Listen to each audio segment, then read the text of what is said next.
വാഹനങ്ങളാണ്. മാരുതി സുസുക്കി പറയുന്നു 1.5 കോടി വാഹനങ്ങൾ പരിശോധിച്ചതിൽ E20 ഉപയോഗിച്ചത് കൊണ്ട് E10, E5, E0 എഞ്ചിനുകളിൽ ഒരെണ്ണത്തിൽ പോലും എഞ്ചിൻ കൊറോഷനോ എഞ്ചിനുമായി ബന്ധപ്പെട്ട കേടുപാടുകളോ സംഭവിച്ചിട്ടില്ല എന്നതാണ്.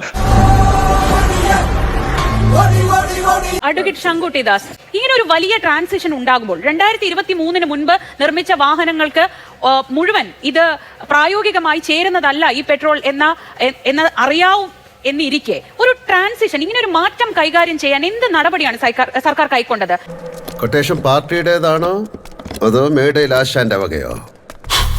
ആദ്യമേ തന്നെ പറയട്ടെ, കേവലം സംശയങ്ങളല്ല, 100% ദുരുദ്ദേശപരമായിട്ടുള്ള രാഷ്ട്രീയ ആരോപണങ്ങൾ തന്നെയാണ് ശ്രീ CR നീലകണ്ഠൻ ഈ ചർച്ചയിൽ ഉന്നയിച്ചിട്ടുള്ളത്. പ്രകൃതിക്ക് ദോഷം ചെയ്യുന്ന കാര്യങ്ങൾ ചെയ്താലും വേണ്ടില്ല, പരിസ്ഥിതിക്ക് ഗുണം കിട്ടിയില്ലെങ്കിലും വേണ്ടില്ല, കേന്ദ്ര സർക്കാരിനെ അകാരണമായി വിമർശിച്ചാൽ മതി എന്ന മനോഭാവത്തിലേക്ക് ഇത്തരം ആളുകൾ വന്നു ചേരുന്നത് വളരെ ദൗർഭാഗ്യകരമാണെന്ന് എനിക്ക് ആദ്യമേ പറയാനുണ്ട്. എന്തോന്നാടോ ഇത്, എവിടെ നിന്ന് കിട്ടിയോടോ ഈ ഉണ്ടാക്കണേ? അദ്ദേഹം നിതിൻ ഗഡ്കരിയുടെ മകന്റെ കാര്യമൊക്കെ ഈ ചർച്ചയിൽ അനാവശ്യമായിട്ട് ഉന്നയിക്കുന്നത് കേട്ടു. നോക്കൂ, നിതിൻ ഗഡ്കരിയുടെ മകനാണോ ഈ പറയുന്ന ഇന്ത്യയിൽ എത്തനോൾ നിർമ്മാണത്തിൽ മുന്നിൽ നിൽക്കുന്ന ഒരാള്? മഹാരാഷ്ട്ര, കർണാടക, ഉത്തർപ്രദേശ് തുടങ്ങിയിട്ടുള്ള സ്ഥലങ്ങളിലെ ഈ പറയുന്ന ഷുഗർ മില്ലുകളുടെ 50% കൈയാളുന്നത് കോൺഗ്രസിന്റെ NCPD നേതാക്കന്മാരാണ്. നിനക്കിതിന് മാസക്കൂലിയ ദിവസക്കൂലിയ? ഇപ്പോ മഹാരാഷ്ട്രയിൽ ആകെ 202 മില്ലുള്ളതിലെ 190 എണ്ണവും പ്രൈവറ്റ് മില്ലുകളാണ്. അതിന്റെ പകുതിയോളം കൈകാര്യം ചെയ്യുന്നത് കോൺഗ്രസിന്റെ NCPD നേതാക്കളാണ്. ഇന്ത്യയിലെ ഏറ്റവും വലിയ ഷുഗർ ബാരൻ എന്ന് പറയുന്നത് ശരത് പവാർ ഫാമിലിയാണ്. ശരത് പവാർ ഫാമിലിക്ക് 458 TDP പ്രൊഡക്ഷൻ ആണ് ഒരു വർഷം ഉള്ളത്. ഏറ്റവും വലിയ ഷുഗർ ബാരനാണ്. അത് INDA മുന്നണിയുടെ ഭാഗമായി നിൽക്കുന്ന ആളല്ലേ? അതും ശരിയാണല്ലോ. വീണ്ടും എന്നെ പറ്റിക്കാന്ന് വിചാരിച്ചോ?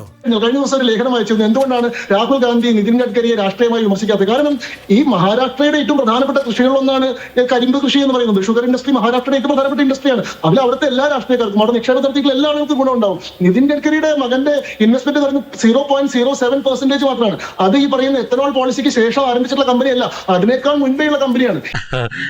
അങ്ങനെയൊക്കെ വഴിയില്ല. ഇന്ത്യയിൽ ഈ പറയുന്ന എത്തനോൾ ബ്ലെൻഡിംഗ് പോളിസി ഇപ്പൊ നരേന്ദ്രമോദി സർക്കാർ വന്നതിന് ശേഷം ആരംഭിച്ചാണോ? അവിടെ തന്നെ ഈ ചർച്ച തെറ്റായിട്ടുള്ള ദിശയിലാണ് സഞ്ചരിക്കുന്നത്. കാരണം വളരെ പെട്ടെന്ന് തിരക്ക് കൂട്ടിയിട്ട് എന്തോ പുതിയ നയം നടപ്പാക്കിയെന്നാണ് പറയുന്നത്. ഇത് 20 വർഷത്തിലേറെ പഴക്കമുള്ള നയമല്ലേ? ഇന്ത്യയിൽ ഈ പറയുന്ന എത്തനോൾ ബ്ലെൻഡിംഗ് പോളിസി ആദ്യമായി പ്രഖ്യാപിക്കുന്നത് 2001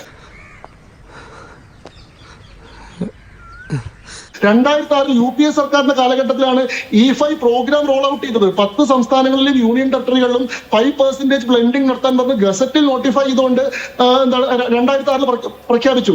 2013 ജനുവരി മാസത്തിൽ, അപ്പോഴും UPA സർക്കാരാണ് ഭരണത്തിലിരിക്കുന്നത്, അപ്പോഴാണ് ഇത് ഗസറ്റിൽ വിജ്ഞാപനം ചെയ്തത് ഈ പോളിസി. ഇതെന്താ സോമ, നിന്റെ അപ്പന്റെ അങ്ങാടി വരുന്നവിടെയോ?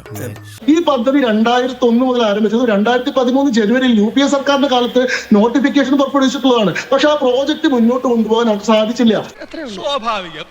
ഇതിൽ അഫക്റ്റഡ് ആവുന്നത് ആരാണ്? ഏറ്റവും താഴെത്തട്ടിലുള്ള 10 കൊല്ലം മുൻപ് വാങ്ങിയ സ്കൂട്ടറുമായി പോകുന്ന ഒരാൾ. ഇത് അയാൾക്ക് അറിവുള്ളതാണോ? അയാൾ അറിഞ്ഞിട്ടില്ല. E20 മാറിയത് അയാൾ അറിഞ്ഞിട്ടില്ല. ഞാനും ശങ്കും ഒരുപക്ഷെ അറിഞ്ഞിട്ടുണ്ടാവും.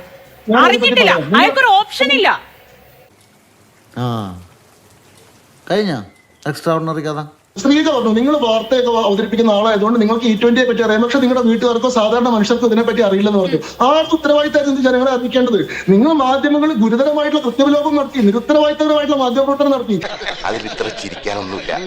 അവൻ പറഞ്ഞ ഉത്തരം ശരിയാ.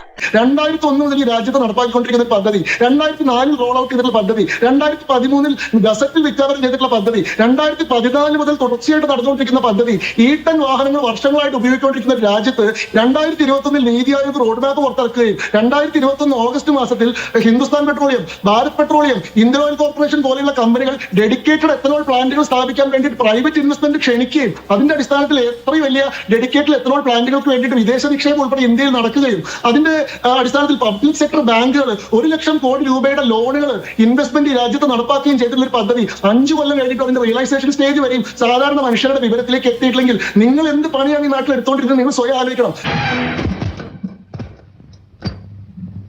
കളവന് നല്ല ഉന്നമില്ലാത്തോണ്ട് ചത്തില്ല. സർക്കാരിന്റെ ട്രാൻസിഷന്റെ കുഴപ്പമല്ല, ശരിയായിട്ടുള്ള വാർത്തകൾ ജനങ്ങളിലേക്ക് എത്തിക്കുന്നതിന് പകരം സെൻസേഷനലിസത്തിന്റെ മുകളിൽ നിങ്ങൾ ചുറ്റി തിരിഞ്ഞുകൊണ്ടാണ് ഈ ഉത്തരവാദിത്വം ഉണ്ടായത്. കിട്ടിയാ? ഇല്ല, ചോദിച്ചു വാങ്ങിച്ചു. പോവാ. അതായത് ഒന്നാമത്തെ കാര്യം, ഈ എത്തനോളിന്റെ കാര്യത്തിൽ ഹൈ ഒക്ടേൻ റേറ്റിംഗ് ആണ്. സാധാരണ പെട്രോളിന്റെ ഒക്ടേൻ റേറ്റിംഗ് എന്ന് പറയുന്നത് 84.4 ആണെങ്കിൽ ഈ എത്തനോൾ ബ്ലെൻഡഡ് പെട്രോളിന്റെ ഈ പറയുന്ന ഒക്ടേൻ റേറ്റിംഗ് എന്ന് പറയുന്നത് ഏതാണ്ട് 104 ആണ്. അതായത് ഹയർ ഒക്ടേൻ റേറ്റ് എന്ന് പറഞ്ഞാൽ ബെറ്റർ കമ്പഷൻ ആണ്, കൂടുതൽ കത്താനുള്ള ക്ഷമതയാണ്. അങ്ങനെ വന്നു കഴിഞ്ഞാൽ എഞ്ചിന്റെ കപ്പാസിറ്റി വർദ്ധിക്കും, അതുകൊണ്ട് കാർബൺ എമിഷൻ കുറയും. അതേപോലെ തന്നെ എത്തനോളിന് ഈ പറയുന്ന ക്ലീനിങ് എഫക്ട് ഉള്ളതുകൊണ്ട് ഈ വാഹനങ്ങളുടെ ഇഞ്ചക്ടേഴ്സ് ആവട്ടെ, അതേപോലെ തന്നെ വാർണിഷ് ബിൽഡപ്പ് ആവട്ടെ, അതേപോലെ തന്നെ കാർബൺ ഡെപ്പോസിറ്റ് ആവട്ടെ, ഇതിൽ കുറവുണ്ടാവും. അത് ഒരൊറ്റ പഠനം മാത്രമേ ഞാൻ പറയാം. അപ്പൊ മാരുതി സുസുക്കി കഴിഞ്ഞ വർഷം 2.84 കോടി വാഹനങ്ങളാണ് സർവീസ് ചെയ്തത്. അതിൽ 1.5 കോടി 1.5 കോടി വാഹനങ്ങൾ എന്ന് പറയുന്നത് E20 കമ്പാറ്റബിൾ അല്ലാത്ത വാഹനങ്ങളാണ്. മാരുതി സുസുക്കി പറയുന്നു 1.5 കോടി വാഹനങ്ങൾ പരിശോധിച്ചതിൽ E20 ഉപയോഗിച്ചത് കൊണ്ട് E10, E5, E0 എഞ്ചിനുകളിൽ ഒരെണ്ണത്തിൽ പോലും എഞ്ചിൻ കൊറോഷനോ എഞ്ചിനുമായി ബന്ധപ്പെട്ട കേടുപാടുകളോ സംഭവിച്ചിട്ടില്ല എന്നുള്ളതാണ്.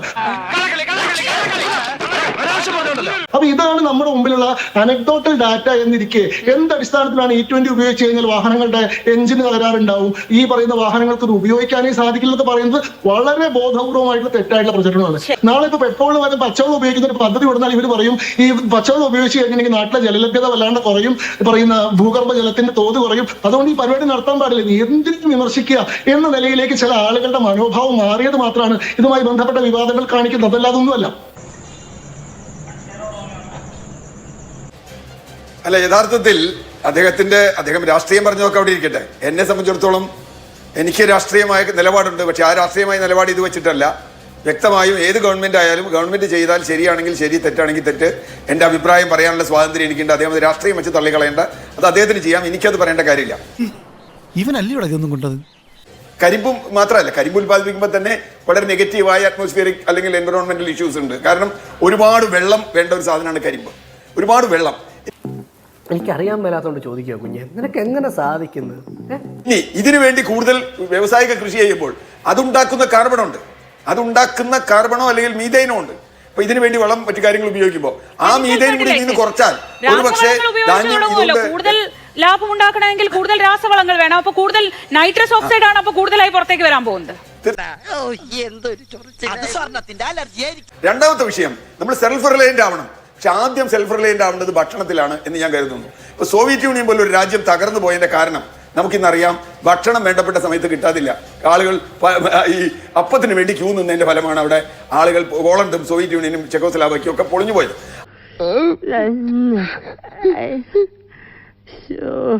എന്ത് നയം വന്നാലാണ് നമ്മൾ അതിന്റെ പരിസ്ഥിതി പ്രശ്നം പറയുന്നത്? ഇപ്പൊ അങ്ങ് ഇവിടെ പറഞ്ഞു EV-യിലേക്ക് മാറുന്നത് എന്തുകൊണ്ട് പരിഗണിച്ചില്ല എന്ന്.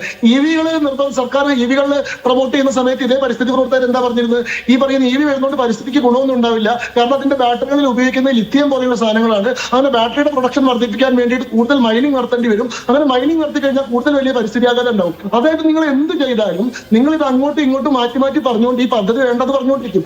ആളെ കണ്ട അവന്റെ തലക്ക് ഭ്രാന്താണെന്ന് അറിയത്തില്ലേ? വെറുതെ തള്ളിയിട്ട് പോയതാ. കഴിഞ്ഞ 10 വർഷത്തെ എത്രയോ കൺസപ്ഷൻ കൊണ്ട് നമ്മുടെ നാട്ടിലെ വ്യത്യാസം ആലോചിച്ച് നോക്കൂ.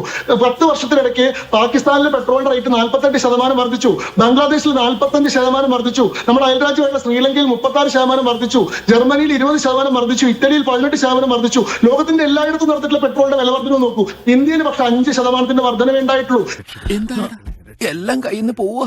അപ്പൊ ഇത് ഗ്രാജുവൽ ആയിട്ട് ഉണ്ടാവുന്ന പ്രൈസ് റെഗുലറൈസേഷൻ ആണ്. നമ്മൾ എന്താ ഇവിടെ ചെയ്യാൻ ശ്രമിക്കുന്നത്? നമ്മുടെ ഇന്ത്യൻ വിപണിയിലുള്ള ആകെ പെട്രോളിന്റെ 20% ഇന്ത്യയിൽ നിന്ന് ഉത്പാദിപ്പിക്കുന്നതാവുമ്പോൾ മൊത്തം സ്റ്റോക്കിന്റെ 1/5 ഭാഗം ഡൊമസ്റ്റിക് പ്രൊഡക്ഷനായി മാറുകയാണ്. അതുകൊണ്ട് അന്താരാഷ്ട്ര വിപണിയിലെ സാഹചര്യങ്ങളും പെട്ടെന്നുള്ള യുദ്ധങ്ങളും എല്ലാം പെട്രോളിയം പോലെയുള്ള സംഗതികളുടെ പ്രൈസ് ഫ്ലക്ച്വേഷൻ നടത്താതെ നമുക്ക് ആഭ്യന്തരമായിട്ടൊരു സുരക്ഷിതത്വം ഉറപ്പുവരുത്താൻ ശ്രമിക്കുകയാണ് ചെയ്യുന്നത്. അതിന്റെ ഗുണഭോക്താവാണ് നാം ഉൾപ്പെടെയുള്ള മുഴുവൻ ആളുകളും.